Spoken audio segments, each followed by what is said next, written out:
The dining room went silent. Every fork stopped moving. Every glass stopped clinking. All eyes turned to the young waitress, standing frozen beside the restaurant's shining black grand piano. Mordell Moses stood up from his table, wearing a suit that probably cost more than she made in a year. He pointed at her with a cruel smile stretched across his face. "Well, go on then," he said, loud enough for the whole restaurant to hear. "You told my friend you can play. Prove it. Or admit you were lying, like most people who talk big and deliver nothing." His friends at the table laughed. Some other guests chuckled nervously too, not because it was funny, but because they didn't know what else to do. The young waitress's hands trembled at her sides. Her name tag read, Amara. She looked at the piano like it was a mountain she had been asked to climb in front of 100 strangers. Her heart pounded so hard she was sure people could hear it. She had spent years dreaming of a moment like this. But not like this. Not as a joke. Not as someone's cruel entertainment. Amara took a step closer to the piano bench. The whole room held its breath, waiting to see if she would sit down, or if she would simply walk away in shame. What happened next would change everything. But to understand how she got here, we have to go back to the beginning. Before we continue, let us know in the comment section where in the world you're tuning in from. We love seeing how far our stories reach. And if this story speaks to you, don't forget to like, share, and subscribe to our channel. 3 months earlier, Amara woke up before the sun rose, just like she did every single day. Her small apartment was quiet, except for the sound of her mother's soft coughing in the next room. Amara's mother had been sick for almost a year now, and the medicine was expensive. Amara worked as many shifts as she could at Bellamy's, one of the fanciest restaurants in the city, just to keep up with the bills. But there was something most people at Bellamy's didn't know about Amara. Tucked in the corner of her small bedroom sat an old, second-hand keyboard with a few chipped keys. Every night, no matter how tired she was from carrying trays and smiling at rude customers, Amara would sit down and play. Her fingers would dance across the keys, and for just a few minutes, all her worries would disappear. Amara had been playing piano since she was 6 years old. Her grandmother, before she passed away, used to take her to the community center where an old piano sat in the corner of the meeting room. "Music is the one thing nobody can ever take from you," her grandmother used to say. "Not money, not other people's opinions. It lives inside you forever." Amara held on to those words like a treasure. She had once dreamed of going to a real music school, of playing on real stages, of maybe one day writing her own songs. But dreams like that cost money, and money was something Amara's family never had enough of. So instead, she worked. She smiled at customers who barely looked at her. She refilled water glasses and cleared plates and said, "Thank you so much, have a wonderful evening," to people who never once asked her name.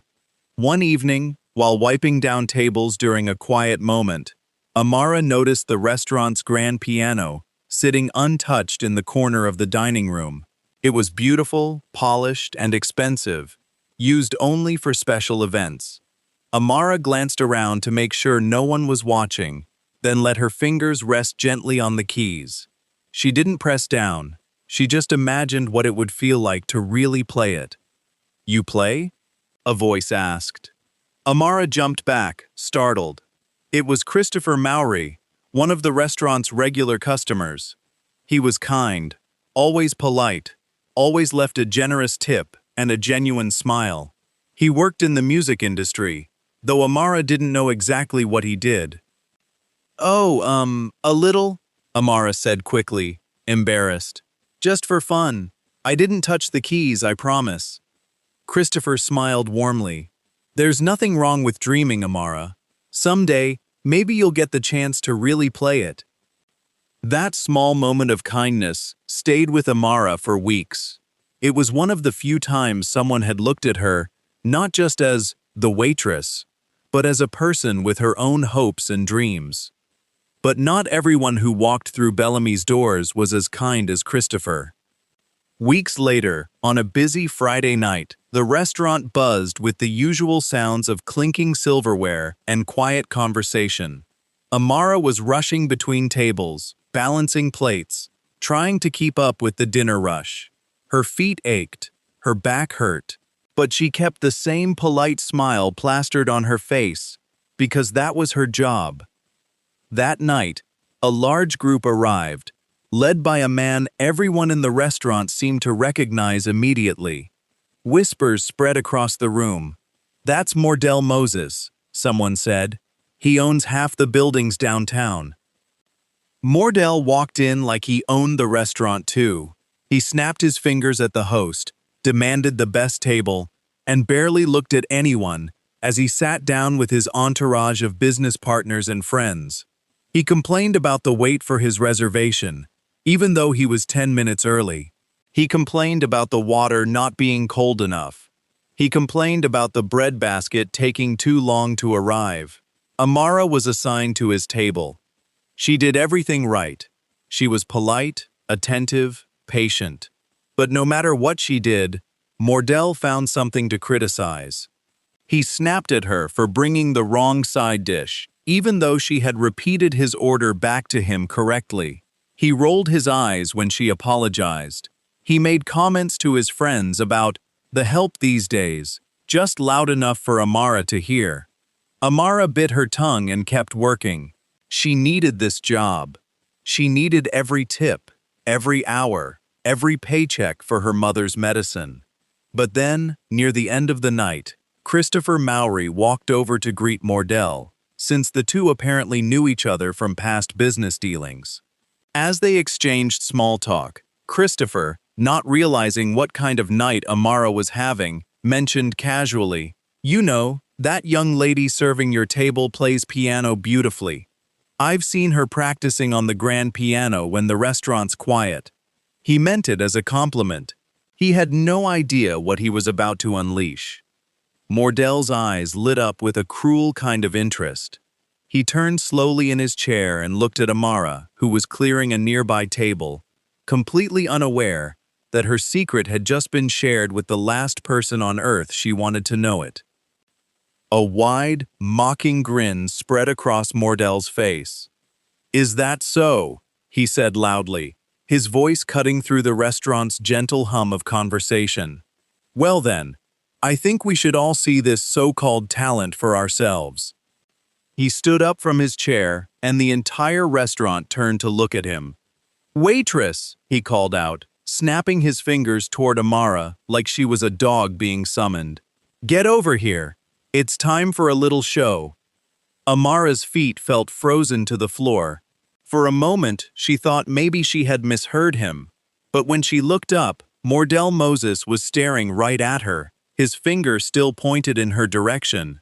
That same cruel smile stretched across his face. "Yes, you," Mordell said, laughing. "Don't be shy now. Come on over." Whispers rippled through the restaurant. Guests at nearby tables turned in their seats. Some looked amused, curious about what was happening.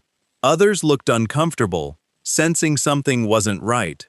Amara set down the tray she was carrying, her hands shaking slightly. She walked slowly toward Mordell's table, her heart hammering in her chest. She hoped, prayed, that this was some kind of misunderstanding. Maybe he just wanted to ask her a question. Maybe it wasn't what she feared. But when she got close enough, Mordell's smile told her everything she needed to know. "So," he said, leaning back in his chair, looking her up and down like she was something to be inspected, "My friend Christopher here tells me you play piano. Is that true?" Amara glanced quickly at Christopher, who suddenly looked horrified, realizing what he had accidentally started. I play a little," Amara said quietly. "Just for myself. It's nothing special." "Nothing special," Mordell repeated, chuckling. He turned to his friends at the table, all of them smirking, waiting to see where this was going. "You hear that? She says it's nothing special. But Christopher here seems to think you've got real talent." He gestured toward the grand piano sitting in the corner of the room. So why don't you show us? Let's see this hidden talent everyone's talking about. Amara's stomach dropped. Sir, I'm working right now. I don't think. I'll pay for it. Mordell interrupted, pulling out his wallet and slapping a stack of bills on the table, loud enough for everyone nearby to hear. There. Consider it a tip. A big one. All you have to do is go sit at that piano and play something for us. Shouldn't be hard, right? Since you're so talented. The way he said talented made it sound like an insult instead of a compliment. Amara felt her face grow hot with embarrassment. She could feel the eyes of the entire restaurant on her now. This wasn't a kind invitation. This was a trap, built to embarrass her in front of everyone. I really can't, Amara said, trying to keep her voice steady. I need to get back to work. Mordell's smile faded into something colder. Are you saying no to me? He asked, his voice dropping low and dangerous. Do you know how many people would love to be in your position right now? A chance to play in front of important people, and you're going to throw that away because you're scared? He stood up from his chair, drawing even more attention. Or maybe, he added, loud enough for the whole restaurant to hear, you were lying. Maybe there is no talent. Maybe you just wanted attention, telling stories to customers about things you can't actually do. Gasps rippled through the nearby tables. Amara felt tears prick at the corners of her eyes, but she blinked them back hard. She would not cry in front of this man. She would not give him that satisfaction. That's when Mr. Bellamy, the restaurant's manager, hurried over, sensing the tension building. He had been watching from across the room, worried about the scene unfolding in front of his most important guests. Is there a problem here? Mr. Bellamy asked, his voice full of forced politeness. No problem at all, Mordell said smoothly, turning to the manager with a charming smile, completely different from the cruel expression he had just shown Amara. I simply asked one of your employees to play a little piano for us. She seems reluctant. I was hoping you could encourage her a bit. Mr. Bellamy's eyes flickered nervously toward Amara. She could see the conflict on his face. Mordell Moses was one of the restaurant's most valuable customers, a man who regularly spent thousands of dollars on private events and brought in wealthy friends. Losing his business could hurt the restaurant badly. Amara, Mr. Bellamy said quietly, pulling her aside for a moment. I know this isn't fair, but could you just play something? Just one song? It would mean a lot to keep the peace tonight. Amara stared at her manager in disbelief. The one person who was supposed to protect her from unfair treatment was asking her to go along with her own humiliation, just to keep a rich man happy. This isn't right, Amara whispered, her voice trembling. He's doing this to embarrass me. I know, Mr. Bellamy said, and for a moment, real guilt flashed across his face. I'm sorry, but please, just this once. Amara looked around the restaurant. Dozens of eyes were on her, waiting. Christopher Mowry caught her gaze from across the room, his expression full of regret and worry. He mouthed the words, I'm sorry to her, but it didn't change anything now. Amara thought about her mother at home, coughing softly in her bed, waiting for the next round of medicine that this job helped pay for. She thought about her grandmother's voice, gentle and warm, telling her that music was the one thing nobody could ever take away from her. She thought about every night she had sat at her old, chipped keyboard, pouring her heart into melodies that no one else ever heard. All those years of practicing in secret, of dreaming quietly, of believing that maybe, someday, she would get a real chance. Maybe this was her chance. Even if it came wrapped in cruelty, even if it was meant to hurt her instead of help her. Amara took a deep breath and straightened her shoulders. Fine, she said, her voice steadier than she felt. I'll play. A ripple of surprised murmurs spread through the room. Mordell's smile widened, satisfied, like a predator who had successfully cornered his prey. Amara walked toward the grand piano, each step feeling heavier than the last. The restaurant had gone almost completely silent now, everyone watching, waiting, wondering what was about to happen. Some guests looked excited. Others looked like they felt sorry for her, sensing this was some kind of setup designed to make her fail. She reached the piano bench and slowly sat down, placing her trembling fingers on the cool, smooth keys for the very first time. She had touched them once before, in secret, imagining this exact moment. But she never imagined it would happen like this, in front of a room full of strangers, with a cruel man waiting to laugh at her. Amara closed her eyes for a brief second, trying to steady her racing heart. That's when Mordel's voice rang out one final time, loud and mocking, cutting through the silence like a knife. "Well," he called out, laughing, "we're waiting. Or were you just all talk after all?" The room held its breath. Amara's fingers hovered over the keys, frozen in place, and for one terrifying moment, it seemed like she might not be able to play at all. Amara's fingers stayed frozen above the keys for one more heartbeat. Then something inside her shifted. She thought about every cruel word Mordell had thrown at her that night. She thought about every late shift, every ache in her feet, every dollar saved for her mother's medicine. She thought about her grandmother's voice, soft and sure. "Music is the one thing nobody can ever take from you." And then she began to play. The first notes were soft, almost hesitant, like she was testing the air around her. But within seconds, something changed. Her fingers found their rhythm, moving across the keys with a grace that surprised even her. The melody rose and fell, filling the restaurant with a sound so beautiful that conversation stopped completely. Waiters froze mid-step. Guests set down their forks. Even the kitchen staff peeked out from behind the swinging doors to see what was happening.